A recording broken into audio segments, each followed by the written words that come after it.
Configuring GST reminders.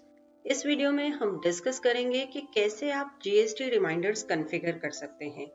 GST reminder configure करने से हमारा मतलब है कि आप एक टेम्पलेट क्रिएट कर सकते हैं जिसमें कि फॉर्मेट सेट कर सकते हैं जिस तरीके से आपका जीएसटी रिमाइंडर सेंड होगा पार्टीज को।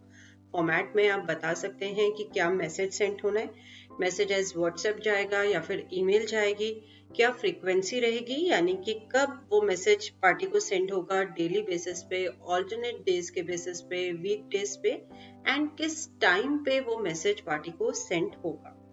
जीएसटी रिमाइंडर सेंड करना एक बहुत ही यूजफुल फीचर है आपके लिए भी। लेट अस सपोज आपने कुछ परचेज करी है पार्टीज पे जिसपे कि जीएसटी पे किया है।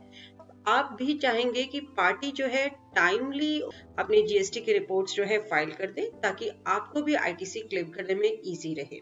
तो इस पर्पस के लिए आप अपनी पार्टीज को जीएसटी रिमाइंडर सेंड कर सकते हैं। पार्टीज के लिए भी इजी रहेगा, उनको टाइमली एक रिमाइंडर आ गया, इन केस कुछ मिस हो रहा हो तो वो उस टाइम पे उस डेडलाइन से पहले अपनी जीएसटी रिटर्न्स फाइल कर सकते हैं। जीएसटी रिमाइंडर्स कॉन्फ़िगर करने के लिए सबसे पहले हम कलेक्शन इंजन में गए, यहाँ पे मास्टर्स मेन्यू में टेम्पलेट्स में आए, उसके बाद जीएसटी रिमाइंडर ऐड ऑप्शन में गए। तो यहाँ पे आप जीएसटी का टेम्पलेट क्रिएट कर सकते हैं। सबसे पहले आप टेम्पलेट का नाम बताएंगे, जैसे हमने यहाँ नाम दिया जीएसटी रिमाइंडर। उसके बाद मोड सिलेक्ट करेंगे कि किस मोड में जो है आपको रिमाइंडर सेंड करना है, ईमेल सेंड करनी है या फिर एक व्हाट्सएप मैसेज सेंड करना है।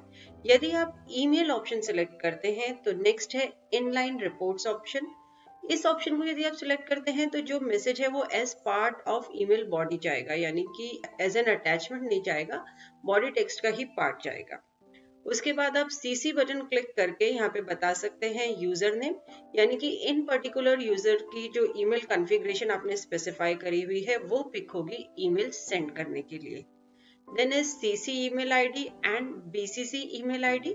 यहाँ पे आप ईमेल आईडीज बता सकते हैं जिनको की ईमेल की एक कार्बन कॉपी या फिर ब्लाइंड कार्बन कॉपी सेंड होगी। तो इस तरीके से यदि आप CC में किसी और आईडी को भी रखना चाहते हैं या BCC में तो वो भी आप यहाँ पे स्पेसिफाई कर सकते हैं। इसके बाद वापस हम उसी ऑप्शन में आते हैं, मोड ऑप्शन में। यदि आप व्हाट्सएप ऑप्शन सेलेक्ट करते हैं तो नेक्स्ट आप एक ऑप्शन देख रहे हैं, पिक व्हाट्सएप नंबर। इस ऑप्शन को यदि आप इनेबल करते हैं तो अकाउंट मास्टर में, पार्टी के अकाउंट मास्टर में व्हाट्सएप नंबर में जो फील्ड आपने स्पेसिफाई करी हुई है उस नंबर पर व्हाट्सएप मैसेज जाएगा, यानी कि जो व्हाट्सएप नंबर पार्टी में स्पेसिफाइड है उस नंबर पे जो है व्हाट्सएप मैसेज पार्टी को जाएगा। यहाँ पे भी आप सीसी बटन क्लिक करेंगे एंड व्हाट्सएप सेंड करने के लिए फॉर्मेट सिलेक्ट करेंगे। उसके बाद आप सीसी मोबाइल नंबर भी बता सकते हैं, यानी कि अपार्ट फ्रॉम व्हाट्सएप नंबर जो आपने पार्टी मास्टर में स्पेसिफाई किया है, अकाउंट मास्टर में स्पेसिफाई किया है, उसके अलावा किसी और नंबर पर भी आप व्हाट्सएप मैसेज सेंड करना चाहते हैं तो आप यहाँ पे वो मोबाइल नंबर स्पेसिफाई कर सकते हैं। उसके बाद है ग्रुप। आप सभी ग्रुप्स की पार्टीज को लोड करना चाहते हैं, स्क्रीन पे देखना चाहते हैं या फिर किसी पर्टिकुलर ग्रुप ऑफ पार्टीज को, तो वो आप यहाँ पे सिलेक्ट कर सकते हैं। यदि ऑल सिलेक्ट करेंगे तो सभी ग्रुप्स के अंडर जो भी पार्टीज हैं वो यहाँ पे आ जाएंगी। पर्टिकुलर ग्रुप सिलेक्ट करते हैं तो उस ग्रुप में जो पार्टीज क्रिएटेड है वो स्क्रीन पे लोड हो जाएंगी। उसके बाद सेल्समैन आप सभी सेल्समैन के लिए पार्टीज को पिक करना चाहते हैं या पर्टिकुलर किसी एक सेल्समैन के लिए। यदि यहाँ पे आप कोई पर्टिकुलर सेल्समैन सिलेक्ट करते हैं तो जिन पार्टीज में भी वो सेल्समैन टैग होगा सिर्फ वही पार्टीज लोड होगी। तो बेसिकली अगर आप सेल्समैन के बेसिस पे भी फिल्टर अप्लाई करना चाहते हैं तो यहाँ पे आप सेल्समैन सिलेक्ट कर सकते हैं। Then is optional field 1 to 10 यहाँ डिस्प्ले हो रही है। यहाँ पे आप कोई एक ऑप्शन फील्ड सिलेक्ट कर सकते हैं एंड देन उसमें जो डेटा है वो स्पेसिफाई कर सकते हैं। इसका ये रेलेवेंस है कि जैसे आपने ऑप्शनल फील्ड 1 सिलेक्ट करी और ऑप्शनल फील्ड डेटा में जो डेटा स्पेसिफाई करा, तो जिन पार्टीज के ऑप्शनल फील्ड 1 में वो डेटा स्पेसिफाइड होगा सिर्फ वो ही लोड होंगी। हमने यहाँ पे अभी इस फील्ड को ब्लैंक ही छोड़ा है, ऑप्शनल फील्ड डेटा को। लोड बटन प्रेस किया तो देखिए दो हमारे सन्ड्री क्राइटर्स हैं, वो दोनों पार्टीज यहाँ पे लिस्ट हो गई। लेफ्ट हैंड साइड पे हम आते हैं, यहाँ पे आप फ्रीक्वेंसी बता सकते हैं, यानी कि daily, weekly, month day, month and alternate days किस किन किन फ्रीक्वेंसी पे जो है आपको व्हाट्सएप मैसेज सेंड करना है। हमने यहाँ पे डेली ऑप्शन सिलेक्ट करी कि डेली एक व्हाट्सएप मैसेज जाए। देन इज टाइम कि किस टाइम पे आपको व्हाट्सएप मैसेज सेंड करना है।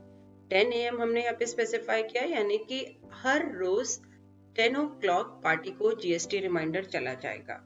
उसके बाद डिपार्टमेंट कि किन डिपार्टमेंट के पर्सन्स को आपको ये रिमाइंडर सेंड करना है। हमने यहाँ पे अकाउंट्स और फाइनेंस डिपार्टमेंट जैसे सिलेक्ट किया, तो जो पार्टी है उसमें अकाउंट मास्टर में इन डिपार्टमेंट्स के साथ पर्सन नेम बताया होगा, उनके ईमेल आईडी या मोबाइल नंबर जो भी स्पेसिफाइड होंगे उनको भी व्हाट्सएप या ईमेल चला जाएगा। यानी कि इन पर्टिकुलर डिपार्टमेंट जो आपने डिपार्टमेंट सेलेक्ट करे हैं उनसे जो पर्सन रिलेटेड है उनको भी मेल या व्हाट्सएप चला जाएगा। Next is body section. यहाँ पे आप Alt D की यूज करके डिफॉल्ट बॉडी सेक्शन लोड कर सकते हैं। तो ये पर्टिकुलरली मैसेज है जो पार्टी को जाएगा एज ईमेल या फिर एज व्हाट्सएप। आप चाहें तो इसमें कोई भी चेंजेस कर सकते हैं, जैसे आप इनवॉइस डॉक्यूमेंट प्रिंटिंग कॉन्फ़िगरेशन करते हैं सेम उसी तरीके से यहाँ पे आप कॉन्फ़िगर कर सकते हैं। राइट हैंड साइड पे बॉटम में एक फील्ड दी हुई है सर्च व्हाट। यहाँ पे आप एक स्ट्रिंग बता सकते हैं जो कि आप सर्च करना चाहते हैं पार्टीज की लिस्ट में। फॉर एग्जाम्पल हमने यहाँ ब्राइट टाइप किया एंड सर्च बटन क्लिक किया तो देखिए ब्राइट इलेक्ट्रिकल्स जो हमारी पार्टी थी वो हाईलाइट हो गई। ये ऑप्शन यूजफुल है जब आपकी बहुत सारी पार्टीज हैं एंड आप उनमें सर्च करना चाहते हैं। तो आप यहाँ पे स्ट्रिंग स्पेसिफाई करेंगे, सर्च बटन क्लिक करेंगे एंड वो पार्टी हाईलाइट हो जाएगी। आप यहाँ पे पार्टी सिलेक्ट करेंगे जिनको भी आप जीएसटी रिमाइंडर सेंड करना चाहते हैं। तो ये है कॉन्फ़िगरेशन जीएसटी रिमाइंडर्स के लिए टेम्पलेट या फॉर्मेट क्रिएट करने की। वंस आपने एक बार इसे कॉन्फ़िगर कर दिया उसके बाद ऑटोमेटिकली जीएसटी रिमाइंडर्स पार्टी को सेंड होते रहेंगे। तो बहुत ही यूजफुल फीचर है टैक्स कॉम्प्लायंस के लिए। पार्टीज को एक मैसेज चला जाएगा जिससे कि वो टाइमली जीएसटी रिटर्न्स फाइल कर सके। होप इस वीडियो को देखने के बाद आप इजीली जीएसटी रिमाइंडर्स कॉन्फ़िगर कर पाएंगे एंड यूज कर पाएंगे। हमारे और वीडियोस के लिए हमारे YouTube चैनल पर सब्सक्राइब करें।